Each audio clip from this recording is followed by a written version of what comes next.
Well, after about 2 years of delay, Ukraine is finally going to be launching long-range ATACMS rockets into Russia.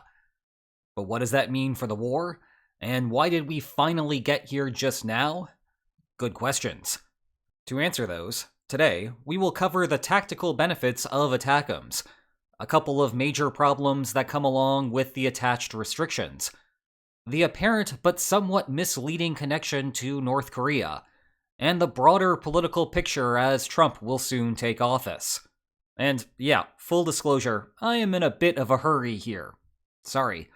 What I wanted to cover this week was Ukraine's NATO or nuclear weapons ultimatum, but then we found out that Israel recently engaged in a preventive strike against an Iranian nuclear weapons facility. Sure would be nice if the world would be less interesting. Either way, I need to get working on those. So let's go straight to the tactical situation with ATACMS. And I'm going to keep this part especially short, because I covered this a couple of months ago, when there was a pretty major false start on it from some inaccurate press leaks. Still, the main effect on the situation has not changed. Ukraine will get two key benefits from using ATACMS rockets on targets inside of Russia. As a point of departure, both ATACMS and Gimler's rockets are fired from the West's favorite HIMARS platform. Ukraine already had Gimler's as an option dating all the way back to the spring of 2022, but they only go about 70 kilometers. In contrast, ATACMS are the big boys. They go about 300 kilometers. As such, they grant some reach for the war effort that Ukraine did not previously have. But what to do with that range? Well, it appears that the United States has limited ATACMS within the confines of Russia's Kursk Oblast, the region that Ukraine invaded a few months ago. Now, the obvious application of ATACMS here is to reduce Russia's ability to handle logistics in the region. With the move, any Russian ammo dumps or other logistical hubs within 300 kilometers need to be moved further back. The second main effect is to have the ability to strike air bases in the region. This is critical because Russia's adoption of glide bombs has caused a major change in the war over the last year. These are mostly old Soviet legacy bombs, with fins bolted onto them, that can be dropped by planes way on Russia's own side of the border. Gravity and an airfoil do the rest. The problem for Ukraine is that the best counter to glide bombs is to hit glide bombs at their source, namely the planes that fire them. But Ukraine lacked the right tools for that task. Well, ATACMS fills that need. However, there are a couple of major problems with the new strategy. First, this is going to inevitably result in the Kremlin pursuing a policy of geographic substitution.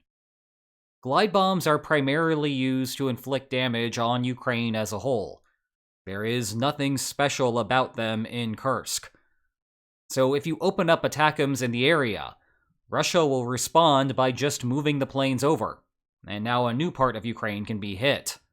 Ukraine may see some small benefits in the ability to concentrate air defenses in the other regions, but that will not have a major impact, especially as compared to, say, allowing Ukraine to strike Russia's logistical hubs in the east. The second problem here is timing. Focusing just on Kursk, the opportunity for ATACMS to maximize its impact is long past. The outer reaches of Ukraine's Kursk offensive went to about here. Because of the river in the region, Ukraine was also on the verge of trapping a pocket of Russians here, and further stretching the surprise invaders' gains. But Russia since broke through by going south along the river. The area is no longer in danger, and Russia has in fact shrunk the front from the western side. One can only wonder what would have happened had Russian logistics been hampered by ATACMS. Next up is the North Korean connection. Again, a subject that we have discussed at length before. According to the leak, part of the Biden administration's motivation here is to deter North Korea from sending more troops to Russia. Now, to be clear, It is possible that a sudden influx of North Korean casualties will make Kim Jong-un rethink the situation. But the more likely effect is not fewer North Koreans. It is more.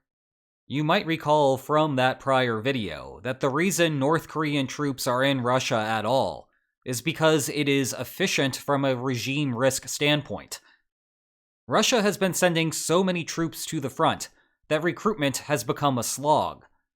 Convincing more to join up has correspondingly become very expensive, which in turn has put enormous economic pressure on the rest of the country.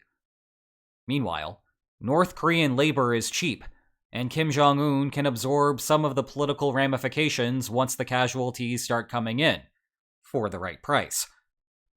ATACMS does not change this underlying efficiency dynamic. Absent some sudden and unexpected political turmoil in Pyongyang, it will remain more efficient for Russian troops to be paired with North Korean troops. More casualties will mean more replacements necessary, which in turn means both more Russians and North Koreans joining the fray. Actually, as a general teaching point, this is why it is important to have a theory that explains why something is happening in the first place, and then have a coherent argument as to why the policy change would alter those original underlying dynamics, rather than blindly doing something and hoping for the best.